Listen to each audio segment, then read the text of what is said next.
Penglihatan 24 dan 31 Agustus 2024. 1. Patahkan kekuatan Massa dan Sikem. 2. Tsunami dan 4 sangkakala. 3. Kematian yang banyak, virus dan banjir bandang. 4. Firman bagi pemimpin bangsa, Yeremia 22. 5. Kunci emas, Wahyu 3 ayat 20-21. 6. Dua lambang partai dan kapal dengan lambang Nazi. 7. Timbangan dan jam, penghakiman Tuhan sudah semakin dekat. 8. Efesus 4. Patahkan kekuatan Massa dan Sikem. Pada saat menyembah, salah satu tim mendengar suara patahkan Massa, lalu muncul Mazmur 145. Kemudian muncul kembali DKI. Setelah itu tampak dalam penglihatan tentara-tentara sedang membidikan senjata laras panjang. Mereka sedang bersembunyi di suatu tempat. Tapi tim ini menyebutkan tidak tahu mereka sedang membidikan senjata kepada siapa.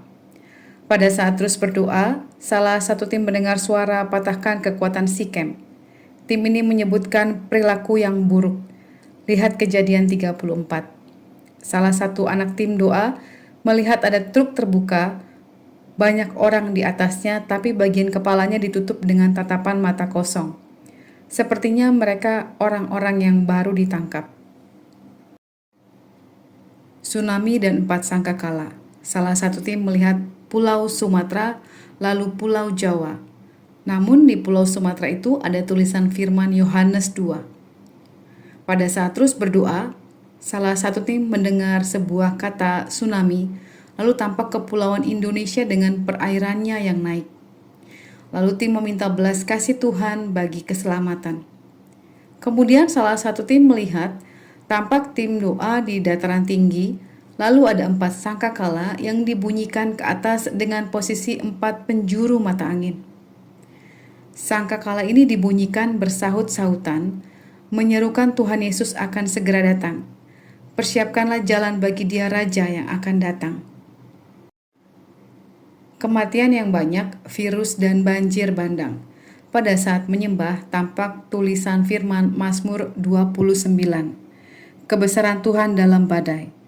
Pada saat terus memuji dan menyembah, tampak sesuatu seperti titik-titik di udara yang mengkilap. Tim ini menyatakan jika ini adalah suatu virus yang kita minta perlindungan Tuhan dan gunakan selengkap senjata Tuhan. Lalu tampak bagian tubuh manusia, lehernya membengkak dan ada bagian yang terbelah, kemudian tampak banjir bandang dan ada kematian yang banyak. Pelihat menyatakan, tutup pintu-pintu maut, patahkan kekuatannya dan berdoa supaya pintu surga terbuka sehingga ada keselamatan bagi jiwa-jiwa. Firman bagi pemimpin bangsa, Yeremia 22. Setelah itu tampak dalam penglihatan PJW, ada panah-panah yang diarahkan kepadanya. Pelihat menyatakan, Tuhan memberikan baginya Yeremia 22. Beginilah firman Tuhan, pergilah ke istana Raja Yehuda dan sampaikanlah di sana firman ini. Katakanlah, dengarlah firman Tuhan, hai Raja Yehuda yang duduk di atas tahta Daud. Engkau pegawai-pegawaimu dan rakyatmu yang masuk melalui pintu-pintu gerbang ini. Beginilah firman Tuhan, lakukanlah keadilan dan kebenaran, lepaskanlah dari tangan pemerasnya orang yang dirampas haknya. Janganlah engkau menindas dan janganlah engkau memperlakukan orang asing, yatim dan janda dengan keras, dan janganlah engkau menumpahkan darah orang tak bersalah di tempat ini. Sebab jika kamu sungguh-sungguh melakukan semuanya itu, maka melalui pintu-pintu gerbang istana ini akan berarak masuk raja-raja yang duduk di atas tahta Daud dengan mengendarai kereta dan kuda. Mereka itu pegawai-pegawai dan rakyatnya. Tetapi jika kamu tidak mendengarkan perkataan-perkataan ini, maka aku sudah bersumpah demi diriku, demikianlah firman Tuhan, bahwa istana ini akan menjadi reruntuhan. Sebab beginilah firman Tuhan mengenai keluarga Raja Yehuda. Engkau seperti Gilead bagiku, seperti puncak gunung Libanon. Namun pastilah aku akan membuat engkau menjadi padang gurun, menjadi kota yang tidak didiami orang. Aku akan menetapkan pemusnah-pemusnah terhadap engkau, masing-masing dengan senjatanya. Mereka akan menebang pohon aras pilihanmu dan mencampakkannya ke dalam api. Dan apabila banyak bangsa melewati kota ini, maka mereka akan berkata kepada seorang kepada yang lain, "Mengapakah Tuhan melakukan seperti itu kepada kota yang besar ini?" Orang akan menjawab, "Oleh karena mereka telah melupakan perjanjian Tuhan Allah mereka, dan telah sujud menyembah kepada Allah lain dan beribadah kepadanya." Ketika terus berdoa bagi pemimpin bangsa Indonesia, Tuhan memberikan Filipi 1 ayat 2. Kasih karunia dan damai sejahtera dari Allah Bapa kita dan dari Tuhan Yesus Kristus menyertai kamu. Kunci emas Wahyu 3 ayat 20-21. Kemudian tampak Tuhan memberikan sebuah kunci dari emas dan ujungnya seperti kembang. Di kunci itu ada sebuah tulisan firman Wahyu 3 ayat 20-21. Lihat, aku berdiri di muka pintu dan mengetok. Jikalau ada orang yang mendengar suaraku dan membukakan pintu, aku akan masuk mendapatkannya, dan aku akan makan bersama-sama dengan dia, dan ia bersama-sama dengan aku. Barang siapa menang, ia akan kududukan bersama-sama dengan aku di atas tahtaku, sebagaimana aku pun telah menang dan duduk bersama-sama dengan Bapakku di atas tahtanya. Dua lambang partai dan kapal dengan lambang Nazi. Pada saat menyembah, Tuhan memberikan firman Mazmur 46, Allah kota benteng kita. Allah itu bagi kita tempat perlindungan dan kekuatan, sebagai penolong dalam kesesakan sangat terbukti. Sebab itu kita tidak akan takut, sekalipun bumi berubah, sekalipun gunung-gunung goncang di dalam laut, sekalipun ribut dan berbuih airnya, sekalipun gunung-gunung goyang oleh geloranya. Selah. Kota Allah, kediaman yang maha tinggi, disukakan oleh aliran-aliran sebuah sungai. Allah ada di dalamnya, kota itu tidak akan goncang. Allah akan menolongnya menjelang pagi. Bangsa-bangsa ribut, kerajaan-kerajaan goncang. Ia memperdengarkan suaranya dan bumi pun hancur. Tuhan semesta alam menyertai kita. Kota benteng kita ialah Allah Yakub. Selah. Pergilah, pandanglah pekerjaan Tuhan yang mengadakan pemusnahan di bumi, yang menghentikan peperangan sampai ke ujung bumi, yang mematahkan busur panah, menumpulkan tombak, membakar kereta-kereta perang dengan api. Diamlah dan ketahuilah bahwa akulah Allah, aku ditinggikan di antara bangsa-bangsa, ditinggikan di bumi. Tuhan semesta alam menyertai kita, kota benteng kita ialah Allah Yakub. Selah. Setelah itu, salah satu tim melihat dalam penglihatan ada tulisan dua organisasi partai P bintang P dengan lambang Ka'bah dan bendera warna putih dengan lambang bulan dan bintang dengan tulisan PK bintang. Kemudian pelihat menyatakan tampak pulau Jawa tadinya sepi, lalu banyak orang berdatangan dengan pakaian putih, bersorban dan celana yang mengatung.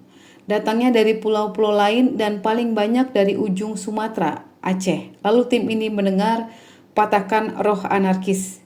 Kemudian salah satu tim melihat gambaran Tuhan Yesus ketika dia mau diserahkan, ketika dia hendak berdoa di Taman Getsemani. Tetapi saat ini dia berkata kepada pendoa-pendoa, berdoa dan berjagalah, jangan tertidur menunggu waktu. Tuhan sedang berkata kepada kita sama seperti murid-muridnya yang hendak mengalami sesuatu yang begitu sulit.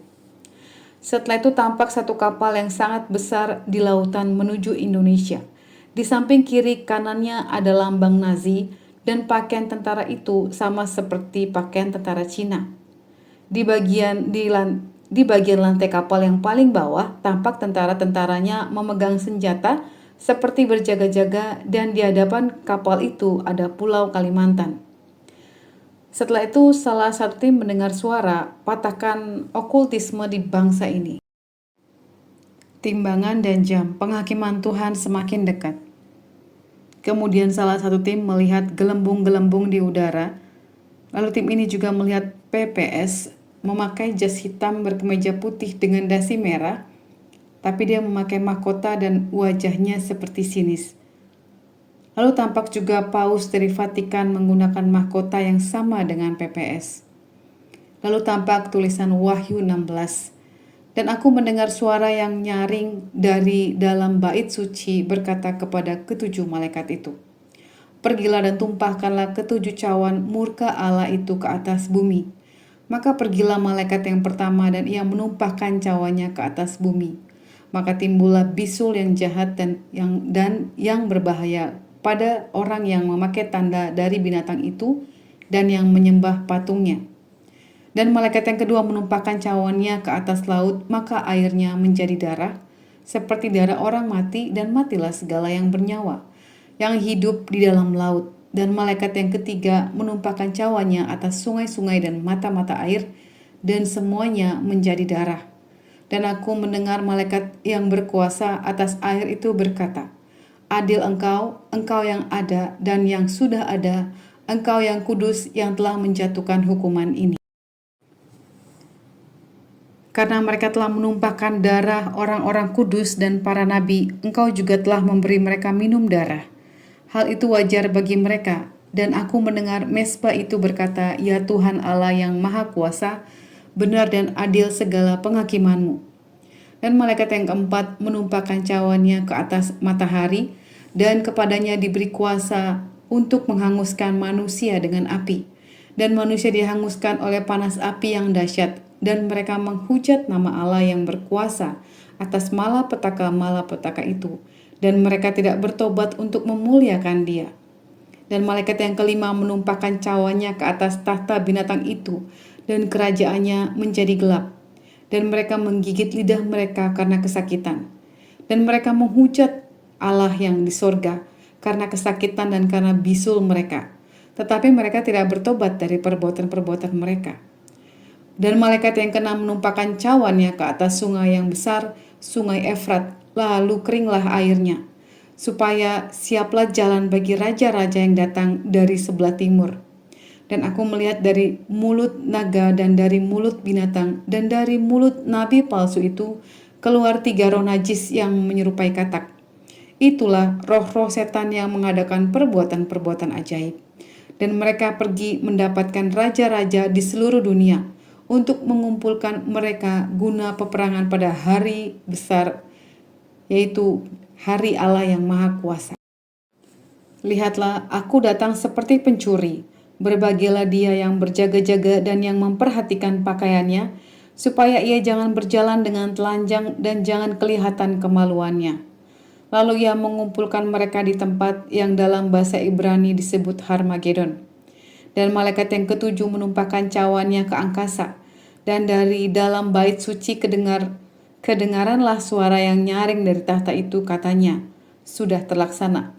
Maka memancarlah kilat dan menderulah bunyi guruh, dan terjadilah gempa bumi yang dahsyat seperti belum pernah terjadi sejak manusia ada di atas bumi. Begitulah hebatnya gempa itu. Lalu terbelahlah kota besar itu menjadi 3 bagian, dan runtuhlah kota-kota bangsa-bangsa yang tidak mengenal Allah.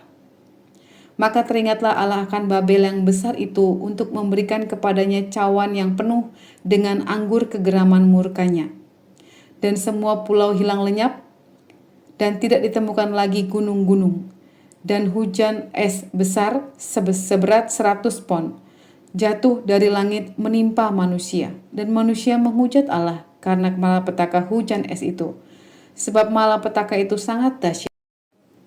Setelah itu, salah satu tim melihat dalam penglihatan sebuah tiang, ada timbangan dan jam. Waktu pada jam itu sudah menunjukkan hampir pukul 12. Ini menggambarkan penghakiman Tuhan yang sudah dekat. Kemudian pada timbangan yang Tuhan perlihatkan itu ada tulisan Roma 4 ayat 6-8. Seperti juga Daud menyebut berbahagia orang yang dibenarkan Allah bukan berdasarkan perbuatannya. Berbahagialah orang yang diampuni pelanggaran-pelanggarannya dan yang ditutupi dosa-dosanya. Berbahagialah manusia yang kesalahannya tidak diperhitungkan Tuhan kepadanya. Efesus 4. Pada saat terus menyembah dan berdoa, tampak satu malaikat membawa gulungan kitab, lalu dibentangkan, dan tulisannya adalah Efesus 4. Sebab itu aku menasihatkan kamu, Aku orang yang dipenjarakan karena Tuhan, supaya hidupmu sebagai orang-orang yang telah dipanggil berpadanan dengan panggilan itu. Hendaklah kamu selalu rendah hati, lemah lembut, dan sabar. Tunjukkanlah kasihmu dalam hal saling membantu. Dan berusahalah memelihara kesatuan roh oleh ikatan damai sejahtera. Satu tubuh dan satu roh, sebagaimana kamu telah dipanggil kepada satu pengharapan yang terkandung dalam panggilanmu. Satu Tuhan, satu iman, satu baptisan, satu Allah dan Bapa dari semua, Allah yang di atas semua dan oleh semua dan di dalam semua. Tetapi kepada kita masing-masing telah dianugerahkan kasih karunia menurut ukuran pemberian Kristus. Itulah sebabnya kata Nas, tatkala ia naik ke tempat tinggi, ia membawa tawanan-tawanan. Ia memberikan pemberian-pemberian kepada manusia. Bukankah ia telah naik, berarti bahwa ia juga telah turun ke bagian bumi yang paling bawah. Ia yang telah turun, ia juga yang telah naik lebih tinggi daripada semua langit untuk memenuhkan segala sesuatu. Dan ialah yang memberikan baik rasul-rasul maupun nabi-nabi, baik pemberita-pemberita Injil maupun gembala-gembala dan pengajar, untuk memperlengkapi orang-orang kudus bagi pekerjaan pelayanan, bagi pembangunan tubuh Kristus, sampai kita semua telah mencapai kesatuan iman dan pengetahuan yang benar tentang anak Allah, kedewasaan penuh dan tingkat pertumbuhan yang sesuai dengan kepenuhan Kristus. Sehingga kita bukan lagi anak-anak yang diombang-ambingkan oleh rupa-rupa angin pengajaran, oleh permainan palsu manusia dalam kelicikan mereka yang menyesatkan, tetapi yang teguh berpegang kepada kebenaran dalam kasih kita bertumbuh di dalam segala hal ke arah Dia, Kristus yang adalah kepala. Daripadanya lah seluruh tubuh yang rapi tersusun dan diikat menjadi satu oleh pelayanan semua bagiannya, sesuai dengan kadar pekerjaan tiap-tiap anggota, menerima pertumbuhannya dan membangun dirinya dalam kasih. Terima kasih sudah menonton End Times Army Channel. Tuhan Yesus memberkati kita semua.